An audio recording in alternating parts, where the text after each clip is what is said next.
श्री शिवाय नमस्तुभ्यम। हरे कृष्ण। आप सभी का दिन शुभ हो। प्रिय श्रोताओं, आज चौथा दिन है शिव पुराण की दिव्य श्रृंखला का। अब तक की कथाओं ने हमें भगवान शिव के स्वरूप को समझने का अवसर दिया है और आज की कथा भी हमें उनसे और निकट लाएगी। हर अध्याय में कोई ना कोई गहरा संदेश छिपा है।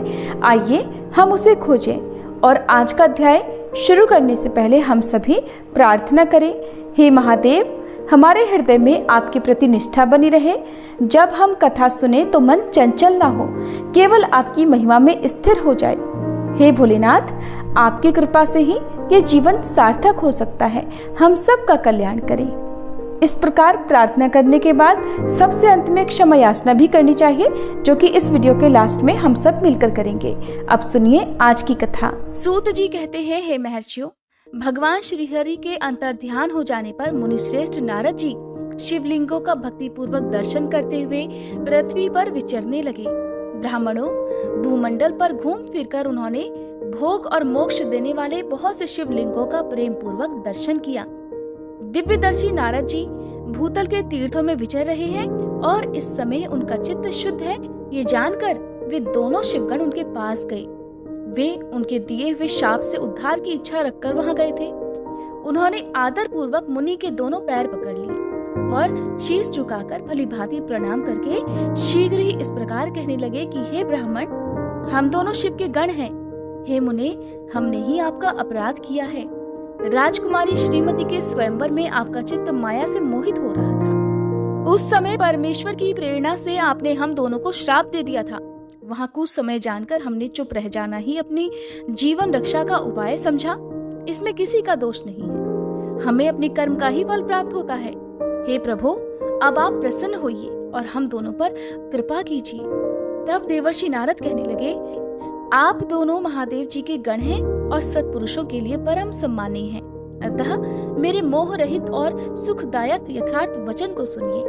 पहले निश्चय ही मेरी बुद्धि भ्रष्ट हो गई थी, बिगड़ गई थी और मैं सर्वथा मोह के वशीभूत हो गया था।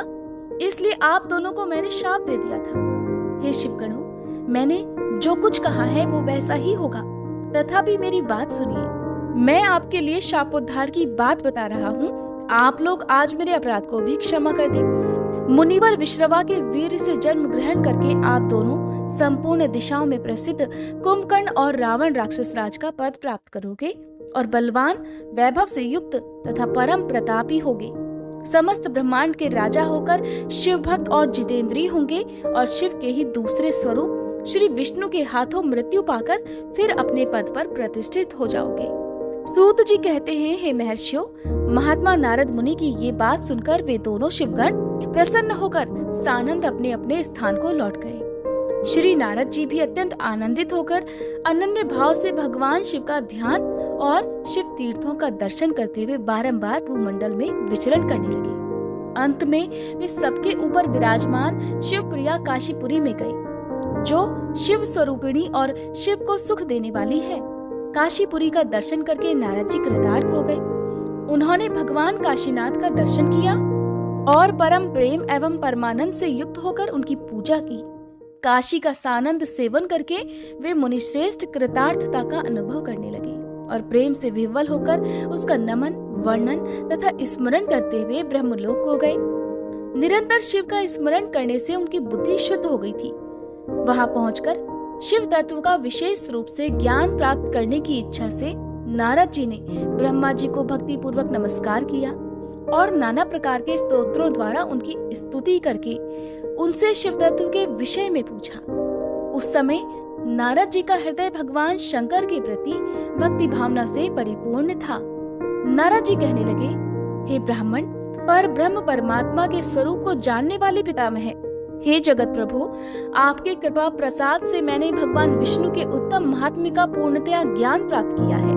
भक्ति मार्ग, ज्ञान मार्ग, अत्यंत दुस्तर तपो मार्ग, दान मार्ग तथा तीर्थ मार्ग का भी वर्णन सुना है, परंतु शिव तत्व का ज्ञान मुझे अभी तक नहीं हुआ है। मैं भगवान शंकर की पूजा विधि भी नहीं जानता। अतः हे प्रभु, आप क्रमशः इन विषयों को तथा भगवान शिव के विविध चरित्रों को और उनके स्वरूप, तत्व, प्राकट्य, विवाह, गृहस्थ धर्म सब कुछ मुझे बताइए। हे निष्पाप पितामह, ये सब बातें तथा और जो भी आवश्यक बातें हों उन सबका आपको वर्णन करना चाहिए। हे प्रजानाथ, शिव और शिवा के आविर्भाव और विवाह का प्रसंग विशेष रूप से कहिए तथा कार्तिकेय जी के जन्म की कथा भी मुझे सुनाइए। हे प्रभु, पहले बहुत से लोगों से मैंने ये बातें सुनी है कि तू तृप्त नहीं हो सका हूँ, इसलिए आपकी शरण में आया हूँ। आप मुझ पर कृपा कीजिए। अपने पुत्र नारद की ये बात सुनकर लोक पितामह ब्रह्मा वह इस प्रकार कहने लगे, हे ब्राह्मण देव शिरोमणि, तुम सदा समस्त जगत के उपकार में ही लगे रहते हो। तुमने लोगों के हित की कामना से बहुत उत्तम बात पूछी है, जिसके सुनने से संपूर्ण लोगों के समस्त पापों का नाश हो जाता है। उस अनामय शिव तत्व का मैं तुमसे वर्णन करता हूँ। शिव तत्व का स्वरूप बड़ा ही उत्कृष्ट और अद्भुत है। जिस समय समस्त चराचर जगत नष्ट हो गया था, सर्वत्र केवल अंधकार ही अंधकार था। न सूर्य दिखाई देते थे, न चंद्रमा, अन्यान्य ग्रहों और नक्षत्रों का भी कुछ पता नहीं था। न दिन होता था न रात। अग्नि, पृथ्वी, वायु और जल की भी सत्ता नहीं थी। प्रधान तत्व से रहित सूना आकाश मात्र शेष था। दूसरे किसी तेज की उपलब्धि नहीं होती थी। अदृष्ट आदि का भी अस्तित्व नहीं था। शब्द और स्पर्श भी साथ छोड़ चुके थे। गंध और रूप की भी अभिव्यक्ति नहीं होती थी। रस का भी अभाव हो गया था। दिशाओं का भी भान नहीं होता था। इस प्रकार सब और निरंतर सूची भेद घोर अंधकार फैला हुआ था। उस समय तत्सत ब्रह्म इस श्रुति में जो सत्य सुना जाता है, एकमात्र वही शेष था। जब ये, वह, ऐसा, जो इत्यादि रूप से निर्दिष्ट होने वाला भावात्मक जगत नहीं था, उस समय एकमात्र वह सत्य ही शेष था, जिसे योगी जन अपने हृदयाकाश के भीतर निरंतर देखा करते हैं। जिस पर ब्रह्म के विषय में ज्ञान और अज्ञान से पूर्ण उक्तियों द्वारा इस प्रकार अर्थात ऊपर बताए अनुसार विकल्प किए जाते हैं, उसने कुछ काल के बाद द्वितीय की इच्छा प्रकट की। उसके भीतर एक से अनेक होने का संकल्प उदित हुआ। तब उस निराकार परमात्मा ने अपनी लीला शक्ति से अपने लिए मूर्ति अर्थात आकार की कल्पना की। वह मूर्ति संपूर्ण ऐश्वर्य, गुणों से संपन्न, सर्व ज्ञानमयी, शुभ स्वरूपा, सर्वव्यापिनी, सर्वरूपा, सर्वदर्शनी, सर्वकारिणी, सबकी एकमात्र वंदनीया, सर्वाद्या, सब कुछ देने वाली और संपूर्ण संस्कृतियों का केंद्र थी। उस शुद्ध रूपिणी ईश्वर मूर्ति की कल्पना करके वह अद्वितीय, अनादि, अनंत, सर्व प्रकाशक, चिन्मय, सर्वव्यापी और अविनाशी पर ब्रह्म अंतर्निहित हो गया। जो मूर्ति रहित परम ब्रह्म है, उसी की मूर्ति अर्थात चिन्मय आकार भगवान सदाशिव हैं। अर्वाचीन और प्राचीन विद्वान उन्हीं को ईश्वर कहते हैं। उस समय एकाकी रहकर स्वेच्छानुसार विहार करने वाले उन सदाशिव ने अपने विग्रह से स्वयं ही एक स्वरूप भूता शक्ति की सृष्टि की, जो उनके अपने ही श्री अंग से कभी अलग नहीं होने वाली थी। उस पराशक्ति को प्रधान, प्रकृति, गुणवती, माया, बुद्धि तत्व की जननी तथा विकार रहित बताया है। वह शक्ति अंबिका कही गई है।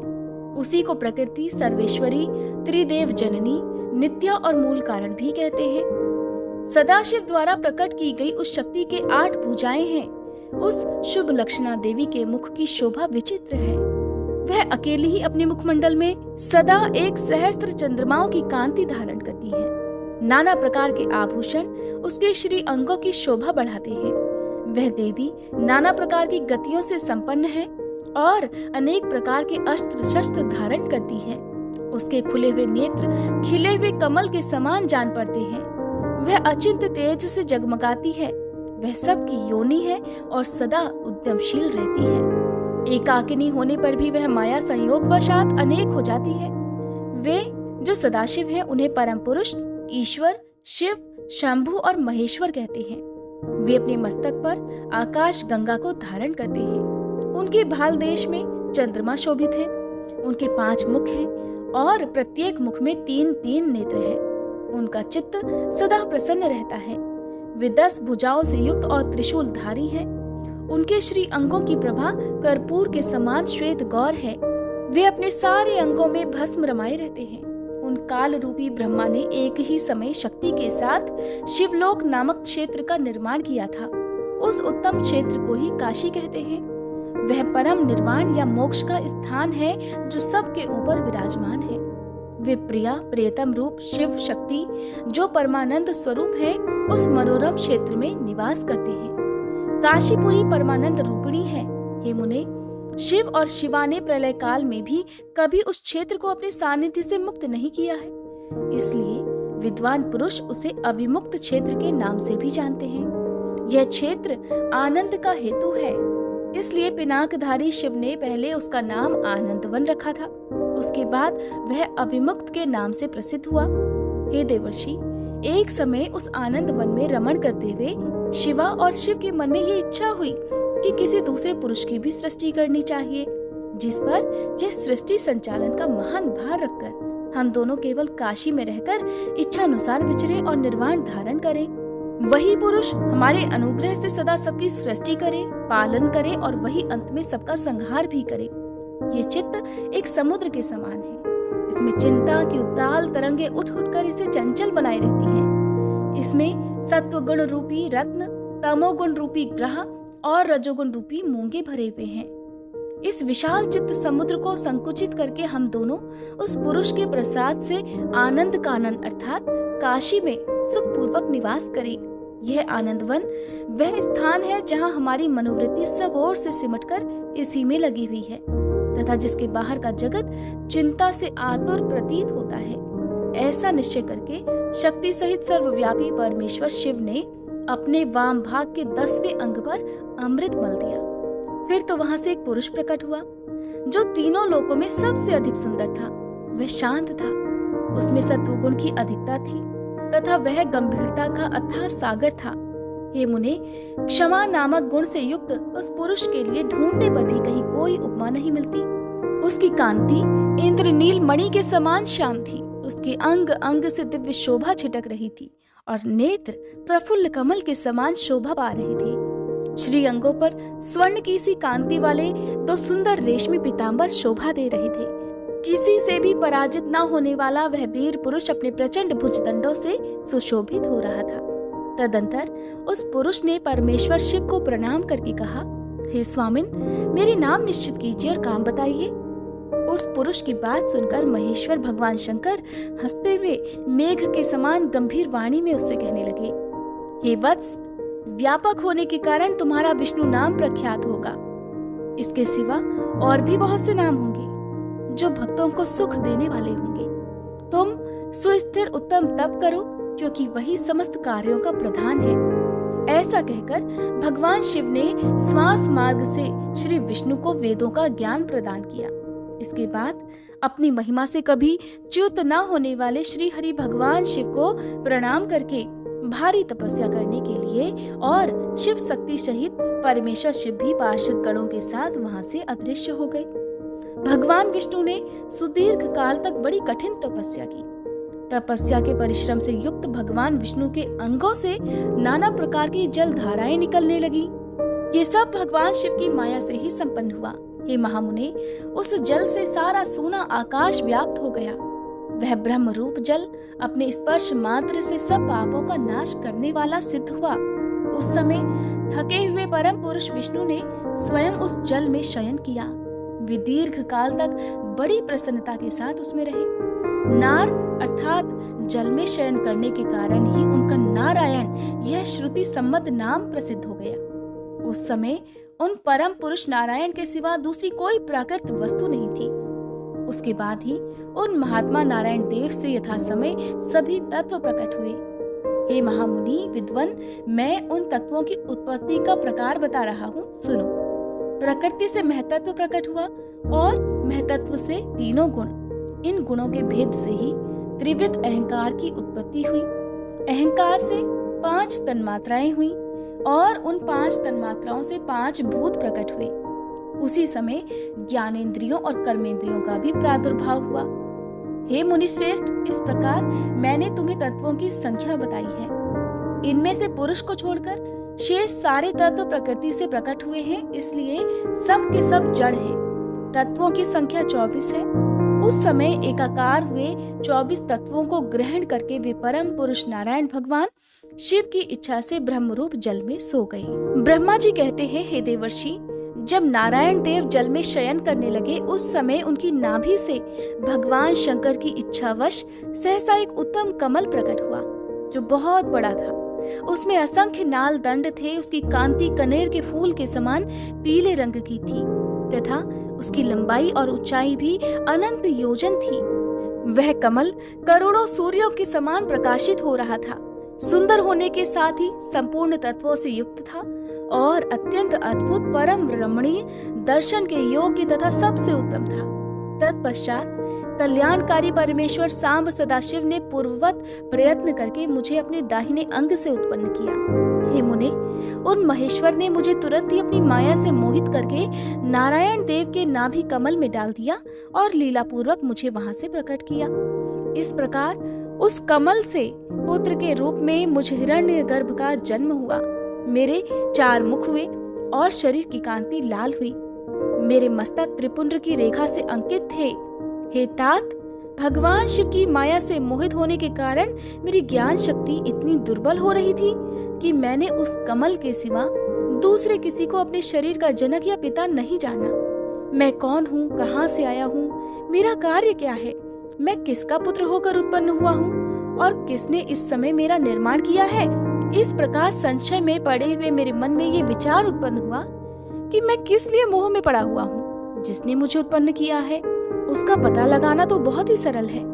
इस कमल पुष्प का जो पत्र युक्त नाल है उसका उद्गम स्थान इस जल के भीतर नीचे की ओर है।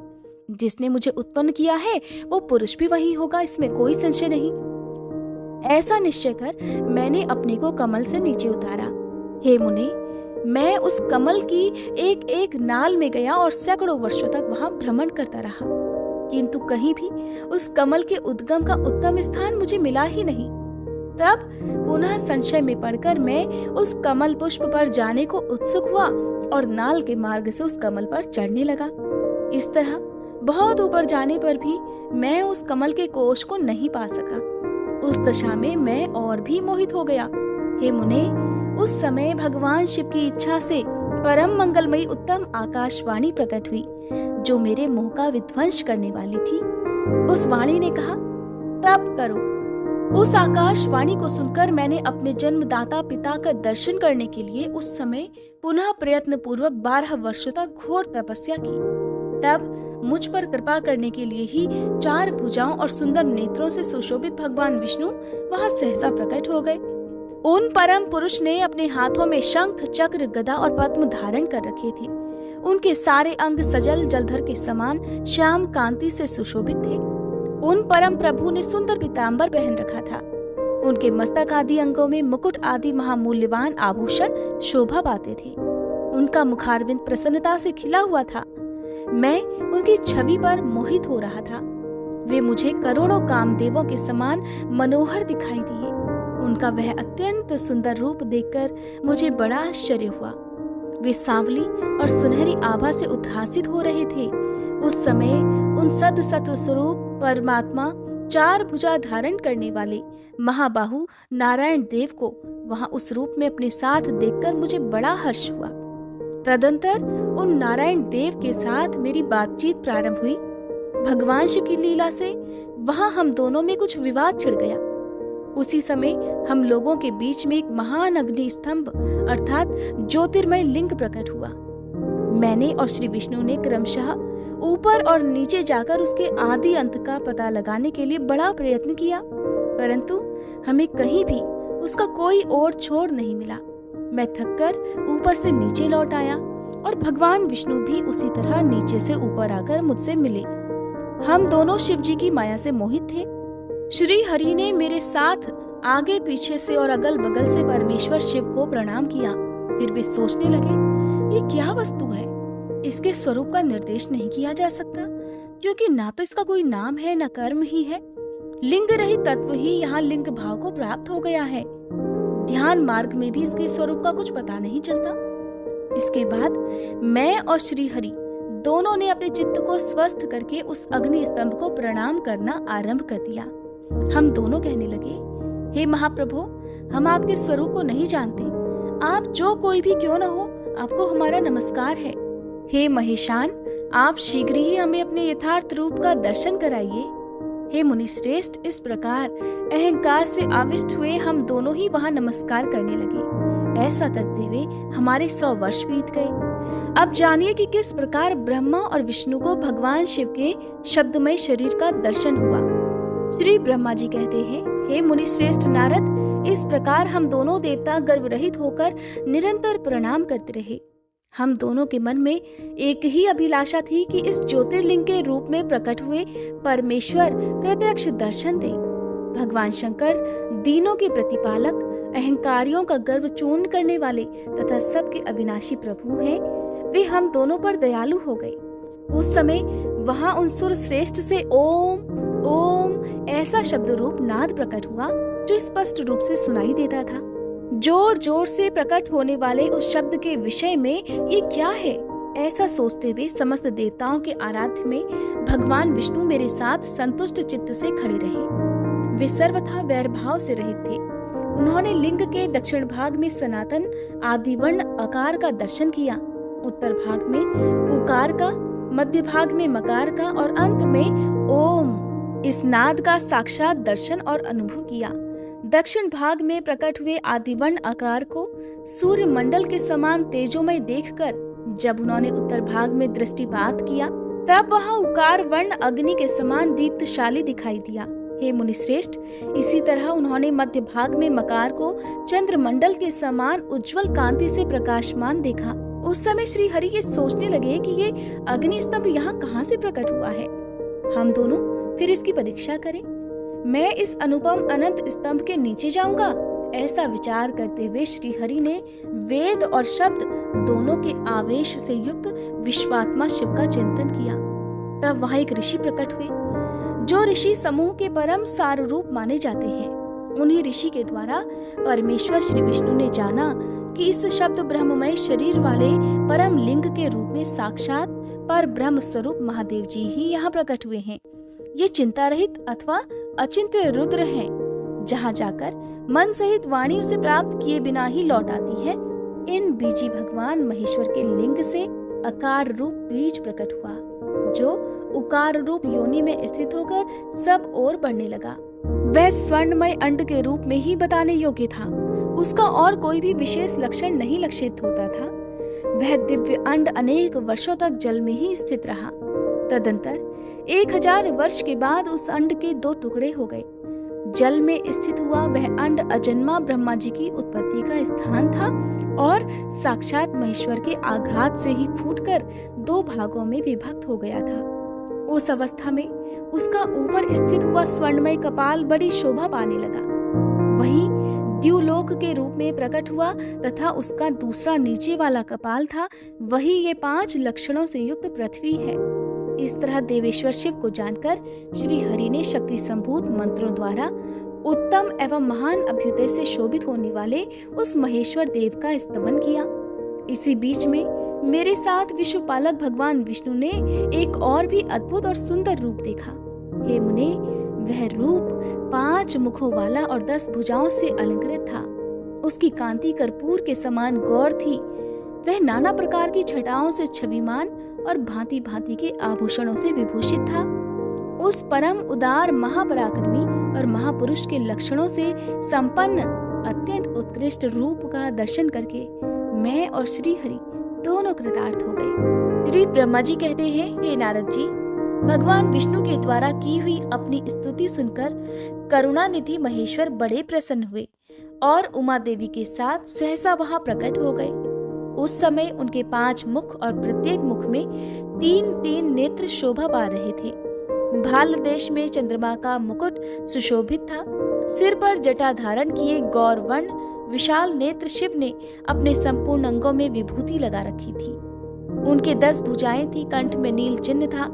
उनके श्री अंग समस्त आभूषणों से विभूषित थे। उन सर्वांग सुंदर शिव के मस्तक भस्ममय त्रिपुंड से अंकित थे। ऐसे विशेष गुणों से युक्त परमेश्वर महादेव जी की भगवती उमा के साथ उपस्थिति देख मैंने और भगवान विष्णु ने पुनः प्रिय वचनों द्वारा उनकी स्तुति की। तब पापहारी करुणा कर भगवान महेश्वर ने प्रसन्नचित होकर उन श्री विष्णु देव को श्वास रूप से वेद का उपदेश दिया। हे मुने, उनके बाद शिव ने परमात्मा श्री हरि को गुह्य ज्ञान प्रदान किया। फिर उन परमात्मा ने कृपा करके मुझे भी वह ज्ञान दिया।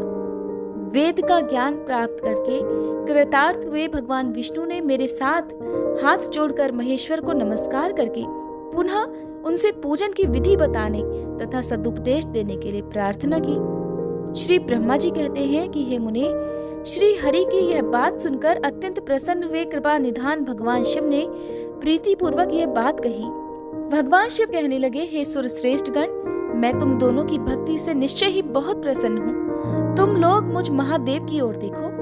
इस समय तुम्हें मेरा स्वरूप जैसा दिखाई देता है वैसे ही रूप का प्रयत्न पूर्वक पूजन चिंतन करना चाहिए। तुम दोनों महाबली हो और मेरी स्वरूप भूता प्रकृति से प्रकट हुए हो। मुझ सर्वेश्वर के दाएं बाएं अंगों से तुम्हारा आविर्भाव हुआ है। ये लोक पितामह ब्रह्मा मेरे दाहिने पार्श्व से उत्पन्न हुए हैं और तुम अर्थात विष्णु मुझ परमात्मा के वाम पार्श्व से प्रकट हुए हो। मैं तुम दोनों पर भलीभांति प्रसन्न हूँ और तुम्हें मनोवांछित वर देता हूँ। मेरी आज्ञा से तुम दोनों की मुझ में सुदृढ़ भक्ति हो। हे ब्राह्मण, तुम मेरी आज्ञा का पालन करते हुए जगत की सृष्टि करो और वत्स विष्णु तुम इस चराचर जगत का पालन करते रहो।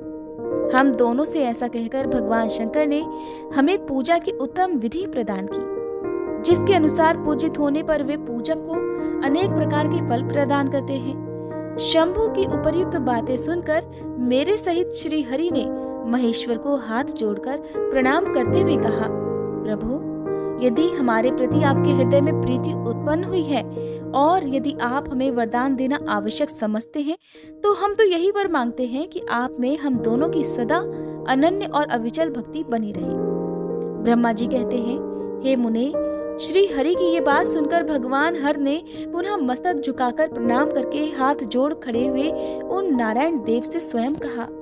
श्री महेश्वर कहने लगे, मैं सृष्टि, पालन और संहार करता हूँ, सगुण और निर्गुण हूँ तथा सच्चिदानंद स्वरूप निर्विकार पर ब्रह्म परमात्मा हूँ। हे विष्णु, सृष्टि, रक्षा और प्रलय रूप गुणों अथवा कार्यों के भेद से मैं ही ब्रह्मा, विष्णु और रुद्र नाम धारण करके तीनों स्वरूपों में विभक्त हुआ हूँ।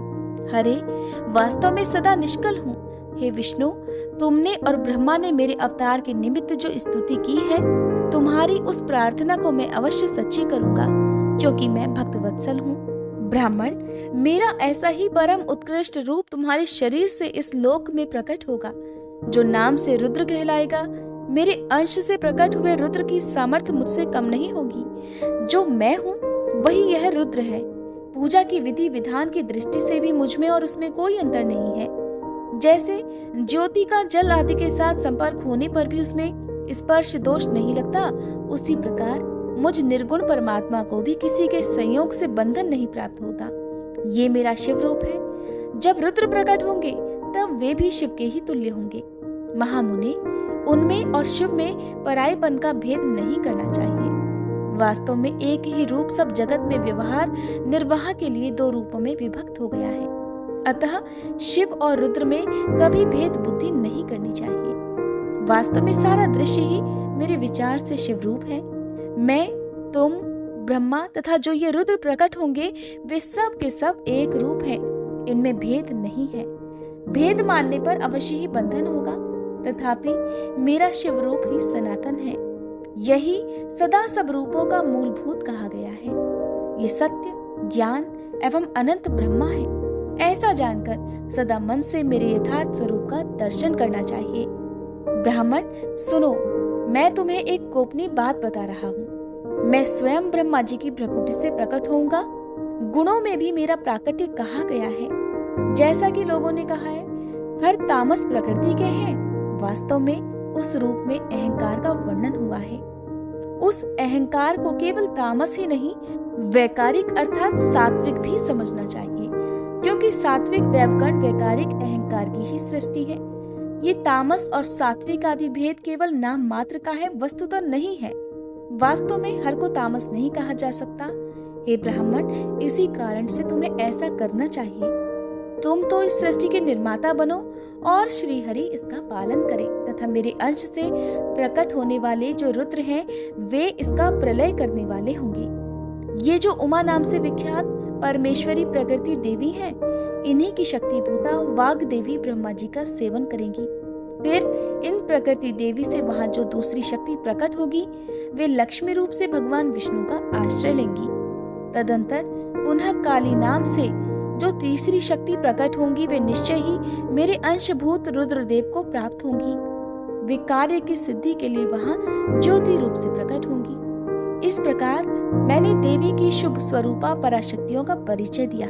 उनका कार्य क्रमशः सृष्टि, पालन और संहार का संपादन ही है। हे सुरश्रेष्ठ, ये सब की सब मेरी प्रिया प्रकृति देवी की ही अंशभूता है। हे हरे, तुम लक्ष्मी जी का सहारा लेकर कार्य प्रारंभ करो।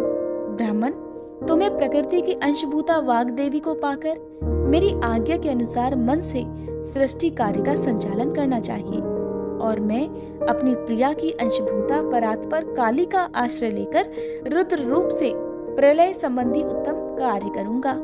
तुम सब लोग अवश्य ही संपूर्ण आश्रमों तथा उनसे भिन्न अन्यान्य विविध कार्यों द्वारा चारों वर्णों से भरे हुए लोक की सृष्टि और रक्षा आदि करके सुख पाओगे। हरे, तुम ज्ञान विज्ञान से संपन्न तथा संपूर्ण लोकों के हितैषी हो, अतः अब मेरी आज्ञा पाकर जगत में सब लोगों के लिए मुक्तिदाता बन जाओ।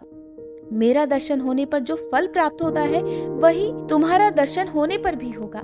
मेरी ये बात सत्य है, ये बात सत्य है, इसमें संशय के लिए कोई स्थान नहीं। मेरे हृदय में विष्णु है और विष्णु के हृदय में मैं हूँ। जो इन दोनों में अंतर नहीं समझता वही मुझे विशेष प्रिय है। श्री हरि मेरे बाएं अंग से प्रकट हुए हैं, ब्रह्मा का दाहिने अंग से प्राकट्य हुआ है और महाप्रलयकारी विश्वात्मा रुद्र मेरे हृदय से प्रादुर्भूत होंगे।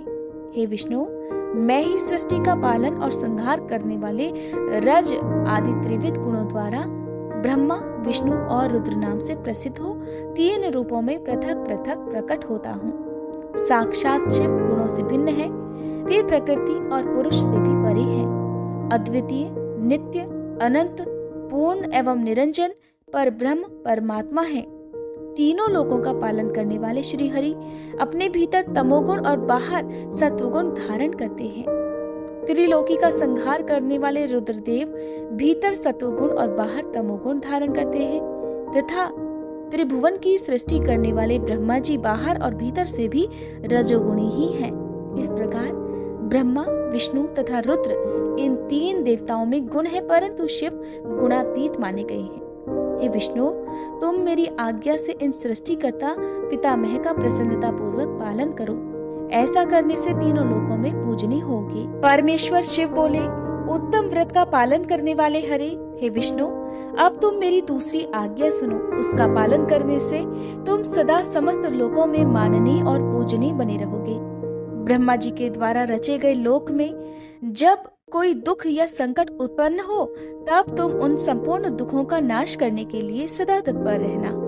तुम्हारे संपूर्ण दुस्सह कार्यों में मैं तुम्हारी सहायता करूंगा। तुम्हारे जो दुर्जय और अत्यंत उत्कट शत्रु होंगे उन सबको मैं मार गिराऊंगा। हरे, तुम नाना प्रकार के अवतार धारण करके लोकों में अपनी उत्तम कीर्ति का विस्तार करो और सबके उद्धार के लिए तत्पर रहो।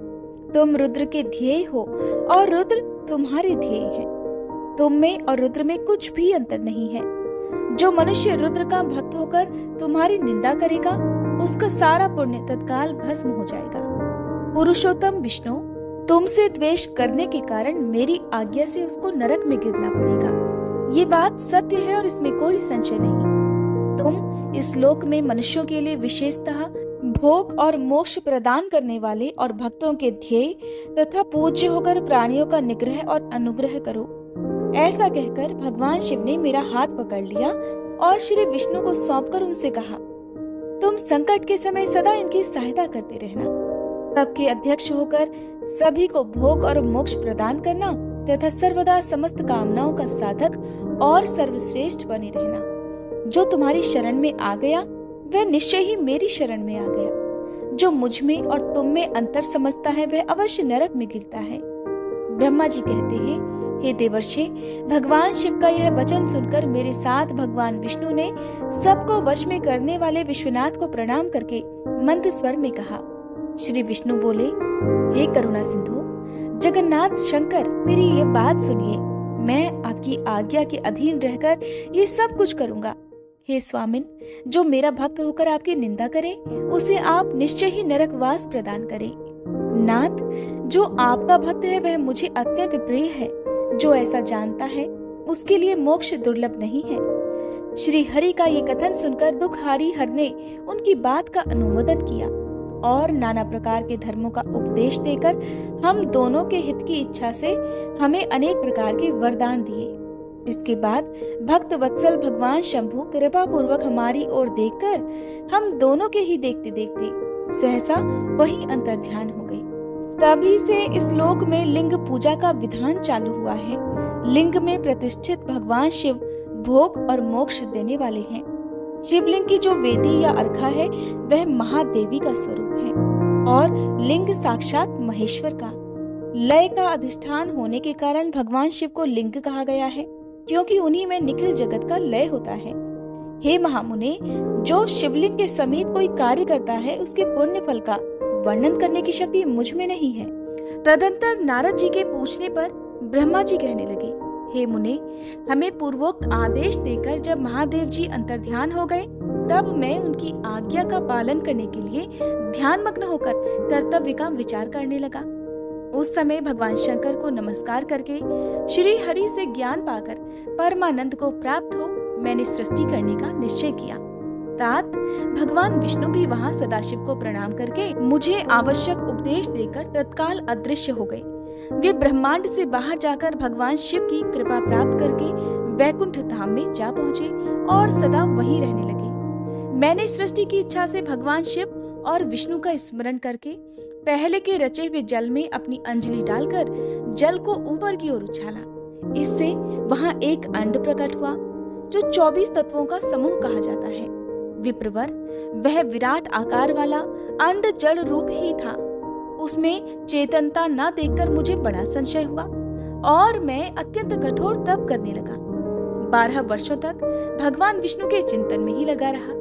तात वह समय पूर्ण होने पर भगवान श्री हरि स्वयं प्रकट हुए और बड़े प्रेम से मेरे अंगों का स्पर्श करते हुए मुझसे प्रसन्नता पूर्वक इस प्रकार कहने लगे, ब्राह्मण, तुम वर मांगो, मैं बहुत प्रसन्न हूँ। मुझे तुम्हारे लिए कुछ भी अदेय नहीं है। भगवान शिव की कृपा से मैं सब कुछ देने में समर्थ हूँ। तब इस प्रकार मैंने अर्थात ब्रह्मा जी ने कहा, महाभाग, आपने जो मुझ पर कृपा की है वह सर्वथा उचित ही है, क्योंकि भगवान शंकर ने मुझे आपके हाथों में सौंप दिया है। हे विष्णु, आपको नमस्कार है। आज मैं आपसे जो कुछ भी मांगता हूँ उसे दीजिए। हे प्रभु, ये विराट रूप 24 तत्वों से बना हुआ अंड किसी तरह चेतन नहीं हो रहा है, जड़ी भूत दिखाई देता है। हे हरे, इस समय भगवान शिव की कृपा से आप यहाँ प्रकट हुए हैं, अतः शंकर की सृष्टि शक्ति या विभूति से प्राप्त हुए इस अंड में चेतनता लाइए। मेरे ऐसा कहने पर शिव की आज्ञा में तत्पर रहने वाले महाविष्णु ने अनंत रूप का आश्रय ले इस अंड में प्रवेश किया। उस समय उन परम पुरुषों के सहस्त्रों मस्तक, सहस्त्रों नेत्र और सहस्त्रों पैर थे। उन्होंने भूमि को सब ओर से घेरकर उस अंड को व्याप्त कर लिया। मेरे द्वारा भलीभांति स्तुति की जाने पर जब श्री हरि ने उस अंड में प्रवेश किया तब वह 24 तत्वों का विकार रूप अंड सचेतन हो गया। पाताल से लेकर सत्यलोक तक की अवधि वाले उस अंड के रूप में वह साक्षात श्री हरि ही विराजने लगे। उस विराट अंड में व्यापक होने से ही वे प्रभु वैराज पुरुष कहलाए। पंचमुख महादेव ने केवल अपने रहने के लिए सुरम्य कैलाश नगर का निर्माण किया, जो कि सब लोकों से ऊपर सुशोभित होता है। हे देवर्षि, संपूर्ण ब्रह्मांड का नाश हो जाने पर भी वैकुंठ और कैलाश, इन 2 धामों का यहाँ कभी नाश नहीं होता। मुनि श्रेष्ठ, मैं सत्यलोक का आश्रय लेकर रहता हूँ। तात महादेव जी की आज्ञा से ही मुझ में सृष्टि रचने की इच्छा उत्पन्न हुई। बेटा, जब मैं सृष्टि की इच्छा से चिंतन करने लगा उस समय पहले मुझसे अनजाने में ही पापपूर्ण तमोगुणी सृष्टि का प्रादुर्भाव हुआ, जिससे अविद्या पंचक अथवा पंचपर्वा अविद्या कहते हैं। इसके बाद प्रसन्नचित होकर शंभु की आज्ञा से मैं पुनः अनासक्त भाव से सृष्टि का चिंतन करने लगा। उस समय मेरे द्वारा स्थावर संज्ञक वृक्ष आदि की सृष्टि हुई जिसे मुख्य सर्ग कहते हैं। ये पहला सर्ग है। उसे देखकर तथा वह अपने लिए पुरुषार्थ का साधक नहीं है, ये जानकर सृष्टि की इच्छा वाले मुझ ब्रह्मा से दूसरा सर्ग प्रकट हुआ जो दुख से भरा हुआ है। उसका नाम है त्र्यक्स्त्रोता। वह सर्ग भी पुरुषार्थ का साधक नहीं था। उसे भी पुरुषार्थ साधन की शक्ति से रहित जान जब मैं पुनः सृष्टि का चिंतन करने लगा तब मुझसे शीघ्र ही तीसरे सात्विक सर्ग का प्रादुर्भाव हुआ जिसे ऊर्ध्व स्तोत्रा कहते हैं। यह देव सर्ग के नाम से विख्यात हुआ। देव सर्ग सत्यवादी तथा अत्यंत सुखदायक है। उसे भी पुरुषार्थ साधन की रुचि और अधिकार से रहित मानकर मैंने अन्य सर्ग के लिए अपने स्वामी श्री शिव का चिंतन आरंभ किया। तब भगवान शंकर की आज्ञा से एक रजोगुणी सृष्टि का प्रादुर्भाव हुआ जिसे अर्वाक स्तोत्रा कहा गया है। इस सर्ग के प्राणी मनुष्य हैं जो पुरुषार्थ साधन के उच्च अधिकारी हैं। तदंतर महादेव जी की आज्ञा से भूत आदि की सृष्टि हुई। इस प्रकार मैंने 5 तरह की वैकृत सृष्टि का वर्णन किया है। इनके सिवा 3 प्राकृत सर्ग भी कहे हैं जो मुझ ब्रह्मा के सानिध्य से प्रकृति से ही प्रकट हुए हैं। इनमें पहला महतत्व का सर्ग है, दूसरा सूक्ष्म भूतों अर्थात तन्मात्राओं का सर्ग है और तीसरा वैकारिक सर्ग कहलाता है। इस तरह ये 3 प्राकृत सर्ग हैं। प्राकृत और वैकृत दोनों प्रकार के सर्गों को मिलाने से 8 सर्ग होते हैं। इनके सिवा 9वां कुमार सर्ग है जो प्राकृत और वैकृत भी है। इन सब के अवान्तर भेद का मैं वर्णन नहीं कर सकता क्योंकि उसका उपयोग बहुत ही थोड़ा है। अब द्विजात्मक सर्ग का प्रतिपादन करता हूँ। इसी का दूसरा नाम कुमार सर्ग है जिसमें सनक सनंदन आदि कुमारों की महत्वपूर्ण सृष्टि हुई है। सनक आदि मेरे 4 मानस पुत्र हैं जो मुझ ब्रह्मा के ही समान हैं। वे महान वैराग्य से संपन्न तथा उत्तम व्रत का पालन करने वाले हुए। उनका मन सदा भगवान शिव के चिंतन में ही लगा रहता है। वे संसार से विमुख और ज्ञानी हैं। उन्होंने मेरे आदेश देने पर भी सृष्टि के कार्य में मन नहीं लगाया। हे मुनि श्रेष्ठ नारद, सनक आदि कुमारों के दिए हुए नकारात्मक उत्तर को सुनकर मैंने बड़ा भयंकर क्रोध प्रकट हुआ। उस समय मुझ पर मोह छा गया। उस अवसर पर मैंने मन ही मन भगवान श्री हरि का ध्यान किया और वे शीघ्र ही आ गए और उन्होंने मुझे समझाते हुए कहा, तुम भगवान शिव की प्रसन्नता के लिए तप करो। मुनि श्रेष्ठ, जब श्री हरि ने मुझे ऐसी शिक्षा दी तब मैं महाघोर और उत्कृष्ट तप करने लगा। सृष्टि के लिए तपस्या करते हुए मेरी दोनों भौहें और नासिका के मध्य भाग से जो उनका अपना ही अविमुक्त नामक स्थान है, महेश्वर की 3 मूर्तियों में से अन्यतम पूर्णांश सर्वेश्वर और दयासागर भगवान शिव अर्धनारीश्वर स्वरूप में प्रकट हुए, जो जन्म से रहित तेज की राशि, सर्वज्ञ तथा सर्वद्रष्टा हैं। उन नील लोहित नामधारी साक्षात उमा वल्लभ शंकर को सामने देख बड़ी भक्ति से मस्तक झुका उनकी स्तुति करके मैं बड़ा प्रसन्न हुआ और उन देव देवेश्वर से बोला, हे प्रभु, आप भांति भांति के जीवों की सृष्टि कीजिए। मेरी यह बात सुनकर उन देवाधिदेव महेश्वर रुद्र ने अपने ही समान बहुत से रुद्र गणों की सृष्टि की। तब मैंने अपने स्वामी महेश्वर महारुद्र से फिर कहा, देव, आप ऐसे जीवों की सृष्टि कीजिए जो जन्म और मृत्यु के भय से युक्त हो। मुनि श्रेष्ठ, मेरी ऐसी बातें सुनकर करुणा सागर महादेव जी हंस पड़े और तत्काल इस प्रकार कहने लगे, विधाता, मैं जन्म और मृत्यु के भय से युक्त अशोभन जीवों की सृष्टि नहीं करूंगा, क्योंकि वे कर्मों के अधीन हो दुख के समुद्र में डूबे रहेंगे। मैं तो दुख के सागर में डूबे हुए उन जीवों का उद्धार मात्र करूंगा। गुरु का स्वरूप धारण करके उत्तम ज्ञान प्रदान कर उन सबको संसार सागर से पार करूंगा। हे प्रजापते, दुख में डूबे हुए सारे जीव की सृष्टि तो तुम ही करो। मेरी आज्ञा से इस कार्य में प्रवृत्त होने के कारण तुम्हें माया नहीं बांध सकेगी। मुझसे ऐसा कहकर श्रीमान भगवान नीललोहित महादेव मेरे देखते ही देखते अपने पार्षदों के साथ वहां से तत्काल तिरोहित अर्थात अंतर्ध्यान हो गए। जय भोलेनाथ। आज के अध्याय में बस इतना ही। इसके आगे की कथा आप सभी कल के अध्याय में जरूर सुनिएगा। आइए अब हम सभी सच्चे मन से भगवान शिव से क्षमा प्रार्थना करें। हे भोलेनाथ, अगर इस कथा के श्रवण, वाचन या स्मरण के दौरान हमारी मन, वाणी या कर्म से कोई भी त्रुटि हो गई हो तो हम आपसे हाथ जोड़कर प्रार्थना करते हैं, कृपया हमें क्षमा करें। प्रभु, हमारी समझ सीमित है परंतु श्रद्धा असीम है। अगर किसी पवित्र प्रसंग को हमने अधूरा समझा, अधूरा सुना या फिर किसी दिव्यता को पूरी तरह व्यक्त नहीं कर सके तो ये केवल हमारी अल्प बुद्धि है। उसकी दोषिता हमारी नहीं बल्कि हमारी अवस्था की है। आप तो दयालु हैं, कृपामय हैं, भक्तों के हर अपराध को क्षमा कर देने वाले हैं। हे भोलेनाथ, हमारी इस भक्ति यात्रा को स्वीकार करें और हमारे दोषों को नष्ट करके हमें अपनी शरण में रखें। हे नीलकंठ, इस अध्याय को आपने ही आरंभ करवाया और आप ही इसे पूर्ण करें। आपकी कृपा से हम हर दिन आपकी ओर निकट आते रहें, यही हमारी सबसे बड़ी कामना है। हर हर महादेव।